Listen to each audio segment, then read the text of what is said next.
Liverpool, the home of the Beatles, Sky Stew and 2 world-class football teams. It's also home to 70,000 students from all over the world. Liverpool is by far one of the most loved cities in the UK. £1 billion is put into Liverpool's economy annually by students alone. It's a beautiful city to walk around and the skyline is flawless. However, if you open your eyes wider, Liverpool has a serious homelessness issue. 1/3 of the homeless population in Liverpool are 18 to 24 years of age, which is the similar age to the average student. This is Bull Street, the busiest street in Liverpool, and houses so many different international restaurants and businesses. But it's also home to a large amount of homeless people. This is not the only street that has rough sleepers. This is a problem that extends to all across the city.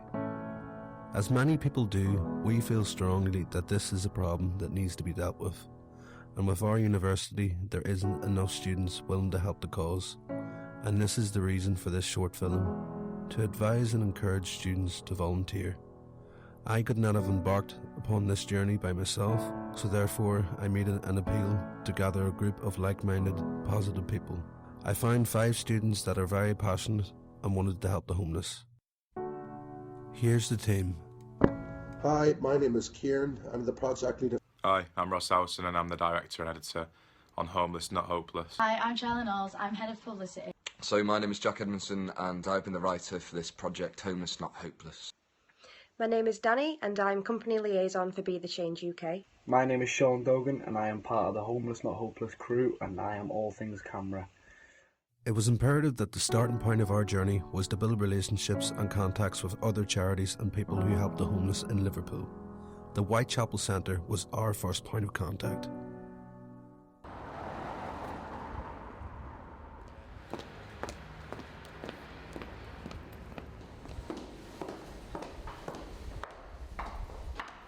So do you have a lot of students wanting to volunteer at the moment and to help? Yeah, we do. I mean, we've got some are graduates, have just graduated, looking for work, thinking about what they want to do next.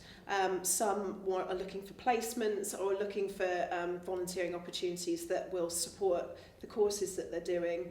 I think we've got lots of opportunities that are flexible or full-time, or you can put lots of hours in or you can just dip in and out, but things that are kind of giving you that opportunity to help, but also as a student, probably opportunities to learn skills that are going to help you with employability, are going to help you complete your course.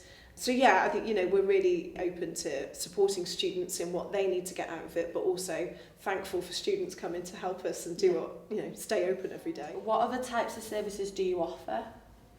So as well as our rough sleeping service, so we've got the family hostels, we've also got supported houses, so it's a stepping stone before, from homelessness, before independent living.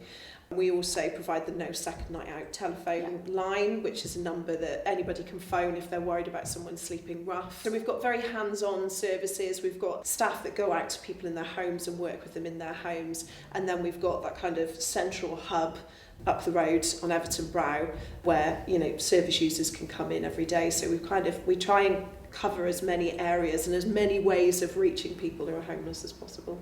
What inspired you to get to this point? Every year our society chooses 2 chosen charities for the year. We'd been in Liverpool a full year and homelessness had really been something that we noticed was a big issue in this area. And when we took on our role as charity reps for our society, we decided to go for a charity that is local, something that we can see a difference being made then and there. And so we decided to get involved with the Whitechapel Centre as well. Is there a feel-good factor to Yeah, definitely. Like after the events and you realise how much you've raised and how you've even spread awareness on different things, like it's really rewarding at the end, and it's really nice to see that like the money you've raised, how much it can change. Like £15 can make such a difference, so if you've made a good bit of money you can really impact someone's life. It's really nice. What type of work have you done for the Whitechapel Centre? We have put on fundraising events, so we've got members from our society to walk the Yorkshire Three Peaks and get sponsored to do that. We did a charity auction where we had members from our society do acts and kind of make a fool of themselves for charity, and we had lots of people down, and you actually bid on the acts, and the money was split between our two charities. So that was a fundraiser. We did a naked calendar to raise awareness. The logo's on there, it gets out, it reminds people what we're doing. And we've got people running half marathons, just, you know, putting themselves out there, people doing things. What's the most you've ever raised? In the Three Peaks event that we did, the Yorkshire Three Peaks, we raised over 17,000 for that event. 17,000. So that was really good. And then other events, we've just been raising maybe £800 every event. But I think at the minute we're on just over 21,000. Through the Whitechapel Centre, we attained our second contact, the Help the Homeless Society. As students, we thought it was essential to contact other students who volunteer. We were delighted to find out about this society. We reached out to them and found out so much about the important work they do. And how long have you been a part of the Help the Homeless Society? So I started in my first year. It was set up in 2013 by a group of third years who were just really dissatisfied with the levels of homelessness in Liverpool and wanted to do something about it. So I joined, and then in my second year I was president, and I've been president again this year. And it's absolutely amazing. It's grown so much from a society that only had 30 members to now the largest society in the guild.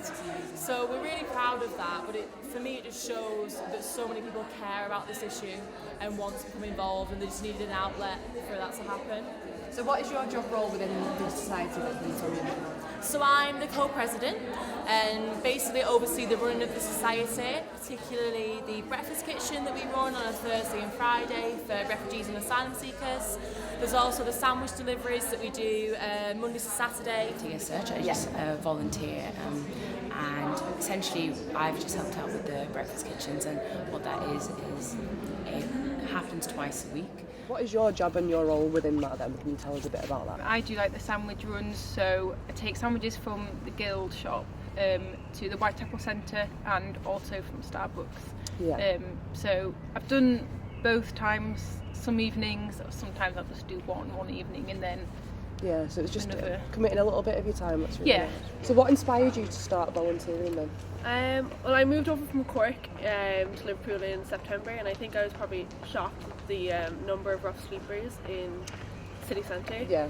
So I feel that motivated me to get started when I heard of the society. Yeah. Is it easy to get involved with the volunteering side of it, or? Yeah, it's very easy. I just Facebook messaged them, and then they got me started straight away. We do various campaigns as well, such as this event tonight with the homeless period Liverpool, various fundraisers for the Whitechapel Centre, for Meringue, which is a charity that works with women and children and child refugees and asylum seekers. We also try to do a lot of educational sort of events, because it's all well and good being able to fundraise and campaign, but people need to know what's going on and to become more aware of the reality of, for example, what it's like to be an asylum seeker, the fact that they're on £35 a week. People don't know all these different sort of issues, and then if they do know, they become more aware and hopefully more compassionate towards it. So we started off just rough sleepers, and then we got in touch with someone who runs this breakfast kitchen project, and we thought, why not expand it? So the society's sort of split into two. There's the homelessness side, which works with the Whitechapel Centre, which works with the homeless period Liverpool, and then there's the refugees and asylum seekers side, which works with Meringue and Amherst, that runs the breakfast kitchen. I've always been interested in charity work, and when I got to Liverpool as a student, I noticed how high the homelessness levels were, and then it just seemed like a natural step for me to join the society. And once I did, I realised how much I was enjoying this kind of work and how necessary it was, and it was just like a kind of a buzz and a really good atmosphere, all these students coming together to do something and make a change. A member of our team studies drama at university. We thought it would be appropriate to find someone who shared the same passion for the arts and the same passion of helping the homeless. Upon our search for more contacts, our university advised us to contact Adam Bird, a writer, director and actor with a powerful view and inspirational drive. I got in touch with the Whitechapel Centre and just kind of suggested to them that, because I wanted to play to, without it being verbatim, people's stories and just going in and being talking heads, and you know, stuff like that. I kind of just wanted to talk to people.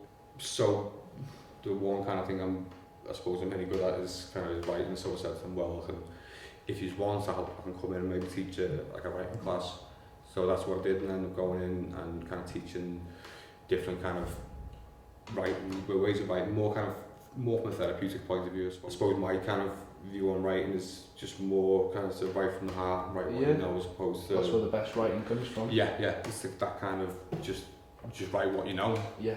So from there I was kind of worked on the play for about I was at the Whitechapel for about 6 months, just doing kind of one lesson a week.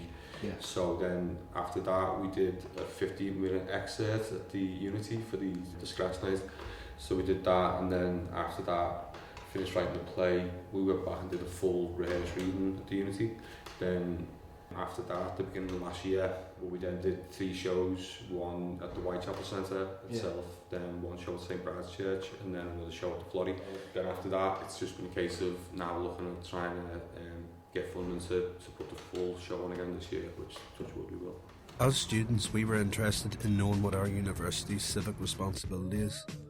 A civic responsibility is associated with the democratic authority and cooperation with the local community. We managed to get an interview with the Pro-Vice-Chancellor of Liverpool John Mayors, Edward Harcourt, in which he states the university's position. I really want to know what the civic responsibility of the university is and how it is being upheld. Good question. I mean, John Moores University styles itself as a modern civic university. We've been here in the city of Liverpool since 1823, in our oldest incarnation. And we take our corporate social responsibility very seriously as a community institution. And this manifests itself in a number of ways through the activities of staff as school governors, student volunteering, the impact that we have on the city region. We're a big creator of jobs and employment. We hire over 3,000 people in the city region, and we graduate lots of skilled graduates who go on and develop businesses and contribute to the economic well-being of the city region. So I think in the round we are as an institution quite a major contributor to the social and economic health of the city region. What charities are affiliated with this responsibility? And we've just changed our roster of charities, and there are 4 that we're going to be focusing on for the next 3 years. So one is Whitechapel, the homeless charity. We've been working quite closely with Whitechapel. So are you going to try and encourage more students to kind of get involved with Whitechapel? Yeah, I think everyone in Liverpool and across the UK is aware of the increasing visibility of homelessness. It's an issue that that stands out, if you like, and I know that students and young people in particular are very concerned about this. So there are a number of ways in which students can get involved. I think you can get sponsored to sleep out rough for a night and help their fundraising activities. You can volunteer at their shelters and provide advice to people who are unfortunately homeless. We've also been aligning, the university funds a number of short internships. We've aligned a number of those internships with our corporate charities. So in effect, we're paying for a student to be an employee of that charity. In February of this year, 2017, Liverpool City Council built fencing around the Mount Pleasant car park. The plan was to prevent rough sleepers using the sheltered roof as a hub. This tweet from the Mayor of Liverpool, Joe Anderson, caused a public outcry and some rash responses. World Homeless Day is an international joint effort to aid and help rough sleepers with donations such as warm clothes, toiletries, food and water. We decided to join in on this day by collecting donations from the students, and we gave them out to a handful of rough sleepers around Liverpool city centre. This was the first work we did as a group, and it really made an impact to how we later viewed our cause. There are so many ways to get involved, some easier than others, but here are a few helpful ways you can try. A fundraising event, weekly donations of clothes, bedding and food and water to a local homeless shelter, voluntary hours at a soup kitchen, and taking just 2 minutes of your time to talk to someone who is less fortunate. This whole project has meant so much to the team. At the start of the process, we were just 6 students that wanted to make a change. The work we did as a team exceeded our own expectations. This is only the beginning. We recognise that there is more that we can do. None of our achievements would have been possible without this sense of unity and the warm hearts of others that wanted to be involved.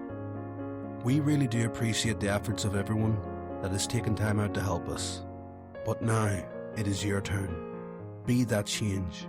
Take some time out to lighten up someone's day, and above all, spread your love. We hope that this has been enjoyable and informative. Thank you. We are Be the Change UK.